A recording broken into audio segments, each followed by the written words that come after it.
Changes and development with the arrival Aryans, यही वो अध्याय है जिसको अभी हम लोग कर रहे हैं। और पिछले कुछ कक्षाओं के माध्यम से हम लोगों ने देखा इस चैप्टर के अलग अलग कंसेप्ट को, जहां पर हम लोगों ने बात की कि आर्यन कौन था, वो कहां से आया, वो भारत में कहां कहां अपना विस्तार किया, और भी बहुत सारी बातें हम लोगों ने की है, जो पृष्ठ संख्या 40, पृष्ठ संख्या 41 और पृष्ठ संख्या 42 पर आया है। यानी कि हम लोगों ने megalithic burials and disposal of the dead in the Aryan age या फिर इन द वैदिक एज की भी बात हम लोगों ने की है। फिर हम लोगों ने पृष्ठ संख्या 42 से एक नए टॉपिक की शुरुआत की अंडर दिस चैप्टर, वो है लाइफ ऑफ द पीपल। आखिर आर्यंस जो थे या फिर आर्यन काल जो था, जिसे वैदिक काल भी कहते हैं, उस समय लोगों का जीवन कैसा था, लोग किस तरीके से जीवन जीते थे, अपना जिंदगी किस तरीके से वो लोग चलाते थे, उसके अलग अलग एस्पेक्ट की अब हम लोग बात करेंगे इस टॉपिक के अंदर, जिसमें हम लोगों ने पॉलिटिकल लाइफ को देख लिया था, जो पृष्ठ संख्या 42 से पृष्ठ संख्या 43 तक आता है। फिर हम लोग अब देखेंगे सोशल लाइफ, यानी कि अब हम लोग बात करेंगे वहां की जहां पर हम लोगों ने पिछले कक्षा को रोका था। यानी कि अब हम लोग बात करेंगे social life under the Aryan age या फिर अंडर द वैदिक एज। वैदिक काल में लोगों का सामाजिक जीवन कैसा था, अब उसकी बात हम लोग करेंगे, क्योंकि यहीं से हम लोगों को इस अध्याय को आगे बढ़ाना है। और ये सारी चीज हो रही है life of the people in वैदिक एज यानी कि आर्यन एज। तो आर्यन एज में लाइफ ऑफ द पीपल में हम लोगों ने देखा कि उनका राजनीतिक जीवन कैसा था।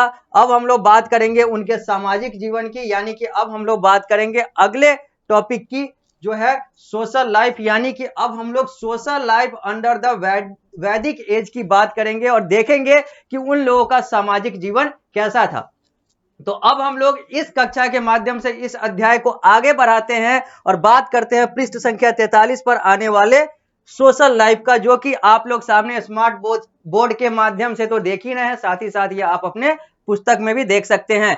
सोशल लाइफ के बारे में लिखा हुआ है, the Aryan society was divided into 4 group based on occupation. व्यवसाय के आधार पर आर्यन समाज जो था, आर्यन काल का जो समाज था, वो 4 अलग अलग खंडों में, 4 अलग अलग भागों में विभाजित था। These groups we are called varnas, और इन ग्रुप्स को, इन समूहों को, ये अलग अलग जो 4 समूह बटे हुए थे, इसको वर्ण कहते थे। यानी कि ये 4 वर्ण थे। वो कौन कौन से 4 वर्ण थे? दे वेयर ब्राह्मण, क्षत्रिय, वैश्य और शूद्र। ब्राह्मण, क्षत्रिय, वैश्य और शूद्र, ये 4 वर्ण थे, जो कि अंडर द आर्यन सोसाइटी लोग जो है इसी 4 वर्णों में, या फिर कहें तो सोसाइटी जो है वो यही 4 वर्णों में डिवाइड था, 4 हिस्सों में डिवाइड था। एक वर्ण कहलाता है ब्राह्मण, दूसरा वर्ण कहलाता है क्षत्रिय, तीसरा वर्ण कहलाता है वैश्य और चौथा वर्ण कहलाता है शूद्र। अब इसका मतलब देखते हैं। ब्राह्मण का मतलब है the priest and teacher who perform religious ceremonies.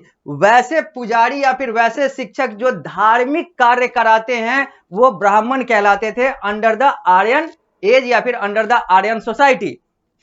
Kshatriya the warrior who fought to protect the people, जो लोग लड़ाई वगैरह में हिस्सा लेते थे, भाग लेते थे ताकि लोगों की रक्षा की जा सके, वैसे लोग क्षत्रिय वर्ण के अंदर माने जाते थे।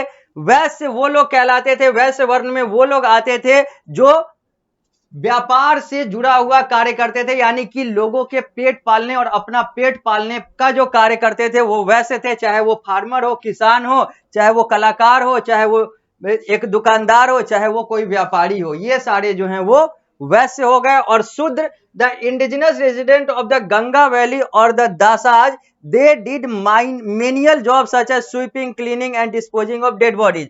शूद्र वो लोग जो कहें तो तथाकथित तौर पे जो कहा जाता है कि जो छोटे काम थे या फिर जो गंदा वगैरह साफ करने का जो कार्य था, वो सब शूद्र करते थे। यानी कि शूद्र वो व्यक्ति कहलाते थे जो स्वीपिंग, क्लीनिंग, साफ सफाई का कार्य करते थे, और साथ ही साथ डिस्पोजिंग ऑफ डेड बॉडीज, यानी कि जो मृत व्यक्ति है उसके शरीर को ले जाना, उसको मतलब सही जगह पर, या फिर कहें तो उसको उस दाह संस्कार वाले जगह पर ले जाना, उन सारे चीजों की गतिविधियों से जुड़े हुए जो व्यक्ति कार्य करते थे वो लोग शूद्र कहलाते थे। यानी कि ये जो 4 वर्ण है, ब्राह्मण, क्षत्रिय, वैश्य और शूद्र, ये 4 अलग अलग ग्रुप थे under the Aryan age, under the Vedic age. जो इनका सोशल लाइफ था वो इसी तरीके से डिवाइडेड था, इसी तरीके से बटा हुआ था। अब हम लोग आगे बढ़ेंगे, अब बात करेंगे इन द अर्ली वैदिक period the caste system was based on occupation. अगर हम लोग शुरुआती वैदिक काल की बात करें तो जो ऑक्यूपेशन था, जो व्यवसाय था, उसी के आधार पर जातिगत प्रणाली जो है वो विभाजित थी, या फिर कहे तो कास्ट सिस्टम जो है वो विभाजित था। हाउएवर इन द लेटर वैदिक पीरियड, हालांकि बाद में वैदिक पीरियड जैसे जैसे आगे बढ़ता गया या आगे चलता गया, the caste system came to be based on person's birth. फिर जो कास्ट सिस्टम है वो जन्म के आधार पर होने लगा। यानी कि ब्राह्मण के यहां जन्म लेने वाला व्यक्ति ब्राह्मण कहलाएगा, तो शूद्र के यहां जन्म लेने वाला व्यक्ति शूद्र कहलाएगा, तो क्षत्रिय वाले क्षत्रिय कहलाएंगे और वैश्य वाले वैश्य कहलाएंगे। पहले कार्य के अनुसार, बाद में जैसे जैसे वैदिक काल आगे बढ़ता गया तो ये लोग जो हैं जन्म के आधार पर, यानी कि अगर किसी का पिता जो है वो ब्राह्मण है तो उसका पुत्र जो है वो भी ब्राह्मण होगा, on the basis of caste system ये है। फॉर एग्जाम्पल, उदाहरण के तौर पर, अ ब्राह्मण सन और daughter would always be a ब्राह्मण। एक ब्राह्मण का बेटा या बेटी जो है या कोई भी है वो हमेशा ही ब्राह्मण ही कहलाएगा। ये हमारा कास्ट सिस्टम जो है वो बाद में बन गया, लेकिन शुरू में यह व्यवसाय के आधार पर था कि जो जैसे काम करेंगे वैसे वर्ण के अंदर रहेंगे। As a result the caste system became rigid, और इसका परिणाम यह हुआ, परिणाम स्वरूप यह दिखा कि ये जो कास्ट सिस्टम है, ये जो जातिगत प्रणाली है, ये जो जाति प्रणाली है वो और ज्यादा कठोर या फिर मिश्रित या फिर और ज्यादा रूढ़िवादी हो गया। यानी कि वो और ज्यादा, एक तरीके से देखा जाए तो जो बर्थ के आधार पर था, जिसके कारण से और ज्यादा जटिलताएं या फिर कहें तो और भी बहुत सारे चीजें जो हैं वो इससे जुड़ गई, बहुत सारे निगेटिव एस्पेक्ट जो हैं वो इससे जुड़ गए, और जिसके कारण से ये जो सोशल लाइफ था आर्यन का, ब्राह्मण, क्षत्रिय, वैश्य और शूद्र, ये जो शुरू में वर्ण था यही बाद में कास्ट सिस्टम में बदल गया, जो लेटर वैदिक पीरियड की बात आती है। अब आगे बढ़ते हैं, अब हम लोग बात करेंगे फैमिली की बात करेंगे। अब यहां पर हम लोग परिवार की बात करेंगे कि इस समय वैदिक काल में यानी कि आर्यन काल में फैमिली सिस्टम कैसा होता था, पारिवारिक जीवन कैसा होता था। तो लिखा हुआ है यहां पर फैमिली के बारे में, जैसा कि आप लोग सामने देख रहे हैं, पृष्ठ संख्या 43 पर है। ये फैमिली के बारे में कहा जा रहा है कि the Aryan lived in patriarchal joint family, the male head of the family took all the decision.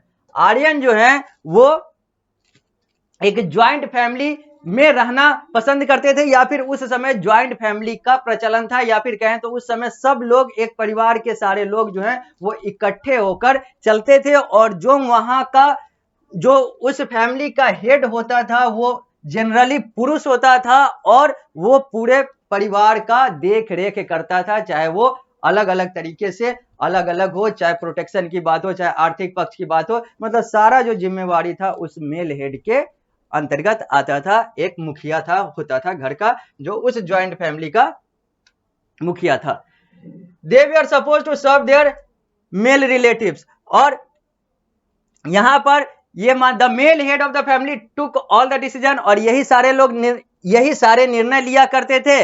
They were suppose to serve their male relative, और माना जाता था कि ये लोग अपने पुरुष रिलेटिव्स मतलब पुरुष संबंधियों की जो है वो के साथ रहेंगे, या फिर उनके लिए कार्य करेंगे, उनके हित के लिए कार्य करेंगे। ये सारी चीजें जो है फैमिली के बारे में। However women were also held in great respect and were allowed to participate in all religious ceremonies with their husband। हालांकि यहाँ पर सिर्फ हम पुरुषों की बात कर रहे हैं, लेकिन ऐसा नहीं है कि महिलाओं का यहाँ पर तिरस्कार होता था। यहाँ पर लिखा हुआ है कि women were also held in great respect, महिलाओं को भी एक अच्छा और एक बेहतर सम्मान दिया जाता था जिसके वो हकदार थे। and were allowed to participate in all religious ceremonies, और उन्हें अपने पति के साथ सारे धार्मिक गतिविधियों में शामिल होने की अनुमति होती थी।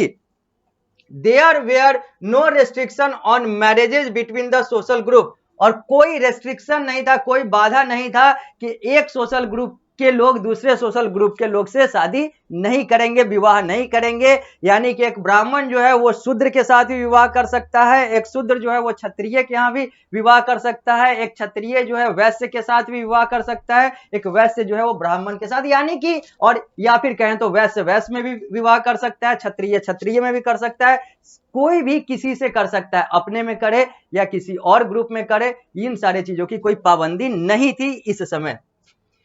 Music, dancing, chariot racing, gambling and the game of dice were the chief source of recreation. अगर उस समय खेलों की और मौज मस्ती की बात करें तो गाना हो, गायन हो, नृत्य हो, या फिर अलग अलग तरीके के जुए हो, या फिर अलग अलग तरीके के और भी बहुत सारे जानवरों से जुड़े हुए खेल हो, ये सारे उस समय मौज मस्ती के साधन हुआ करते थे, या फिर कहें तो उस समय जो है वो एक तरीके से ये सब खेल हुआ करता था जो वैदिक काल यानी कि आर्यन एज में हुआ करता था। और ये सारी चीजें हम लोगों ने फैमिली के अंतर्गत देखी है। पृष्ठ संख्या 43 पर है ये। अब जब हम लोग अगली कक्षा में मिलेंगे, क्योंकि इस कक्षा को हम लोग यहीं पर रोकेंगे, अगली कक्षा में मिलेंगे तो हम लोग बात करेंगे इकोनॉमी की, हम लोग बात करेंगे ड्रेस की, हम लोग बात करेंगे रिलीजन की, हम लोग बात करेंगे एजुकेशन की, और भी बहुत सारी बातें हम लोग को इस अध्याय के अंतर्गत करनी है। तो मिलते हैं अगली कक्षा में।